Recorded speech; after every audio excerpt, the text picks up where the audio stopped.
Sobat Kairos yang dikasihi Tuhan kita Yesus Kristus, Shalom dan salam sehat bagi kita semua.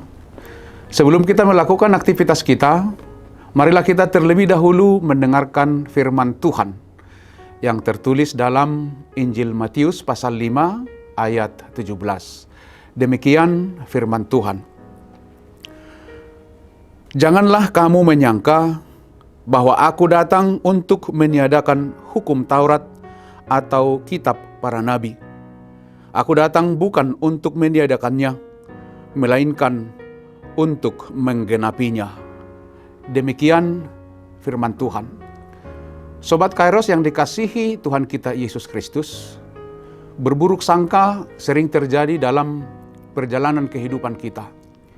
Jika kita melihat seorang teman tiba-tiba kaya raya, akan ada pertanyaan klasik yang berkata, dari mana ya kekayaannya?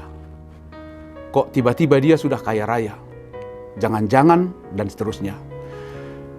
Atau jika teman kita naik jabatan, akan ada pertanyaan orang banyak, berapa ya dia kasih nyogok pimpinan? Dia kan baru di sini. Mungkin banyak lagi asumsi-asumsi lain yang cenderung negatif thinking terhadap seseorang yang memiliki perubahan besar dalam hidup dan tindakannya.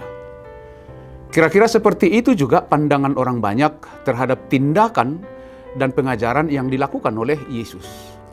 Menurut mereka, tindakan dan pengajaran Tuhan Yesus sering melampaui apa yang diperintahkan oleh hukum Taurat.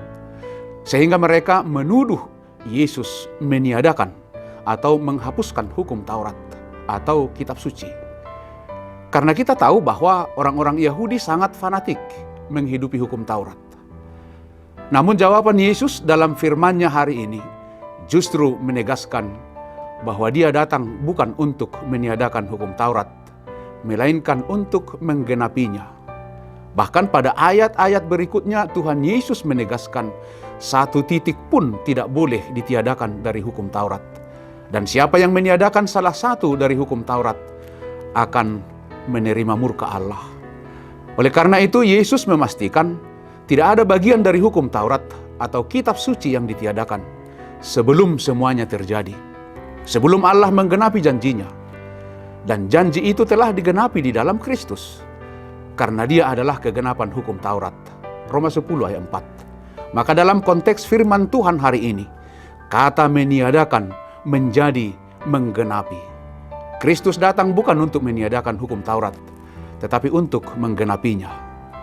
Artinya Yesus tidak datang ke dunia ini sebagai lawan hukum Taurat, tetapi menggenapinya. Dalam kitab Galatia pasal 3 ayat 24 hingga ayat 25, Rasul Paulus menegaskan bahwa hukum Taurat berfungsi sebagai penuntun bagi umat manusia sebelum Kristus datang. Sesudah Kristus datang, Paulus menyatakan kita tidak berada lagi di bawah pengawasan penuntun itu. Artinya di dalam Kristus, kita tidak lagi di bawah tuntunan hukum Taurat, tetapi berada di bawah tuntunan Kristus. Jadi pusat iman kita adalah Kristus yang menggenapi hukum Taurat. Pedoman hidup kita sudah digenapi di dalam diri Tuhan Yesus. Saudara, apakah ada yang salah sehingga hukum Taurat harus digenapi? Logika berpikir saya mengatakan, ini bukan soal ada kesalahan atau tidak ada. Namun ini adalah tentang penggenapan. Di dalam hukum Taurat atau kitab para nabi, ada janji yang harus digenapi. Dan kegenapan janji itu ada di dalam pribadi Yesus Kristus. Sehingga sentral kehidupan kita tidak lagi di dalam hukum Taurat, namun di dalam diri Yesus. Karena Dialah kegenapan hukum Taurat. Salah satu contoh yang digenapi, misalnya pada ayat 43, 44, dan ayat 46.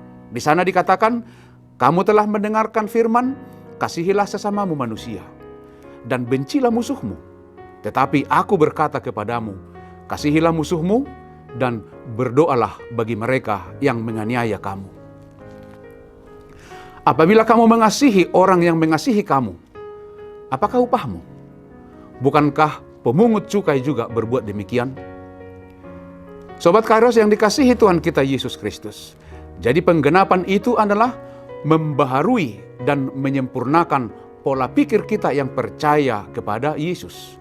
Kita tidak lagi hidup hanya sekedar melakukan hukum Taurat secara seremoni, tetapi kepada tindakan juga, yaitu tindakan yang benar-benar menuju kesempurnaan.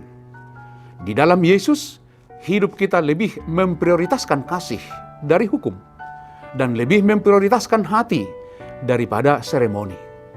Hidup di dalam Yesus, eksistensi hukum Taurat bukan lagi alat untuk menghakimi orang lain. Dan fungsi hukum Taurat tidak lagi menjadi pemoles penampilan luar supaya kelihatan sangat rohani. Kehadiran Yesus menggenapi janji Allah harus membaharui hidup kita ke arah yang lebih baik dan menuju kesempurnaan. Sebab pada bagian penutup perikop ini, Yesus berfirman, "Karena itu haruslah kamu sempurna, sama seperti Bapamu yang di sorga adalah sempurna." Pada ayat yang ke-48. Sobat Kairos yang dikasihi Tuhan kita Yesus Kristus, demikianlah firman Tuhan hari ini.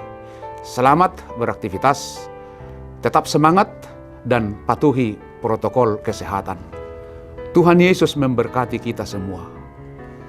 Amin.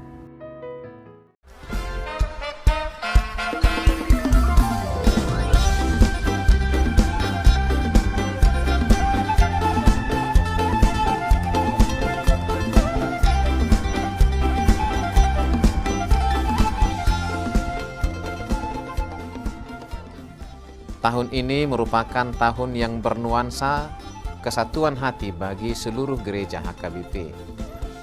Kita telah menetapkan orientasi pelayanan tahun 2022 sebagai tahun kesehatian di bawah terang tema sehati sepikir dalam satu kasih, satu jiwa, dan satu tujuan dari Filipi 2 ayat 2. Dan subtema mewujudkan kesehatian dan kesetiakawanan bagi gereja, masyarakat, dan bangsa.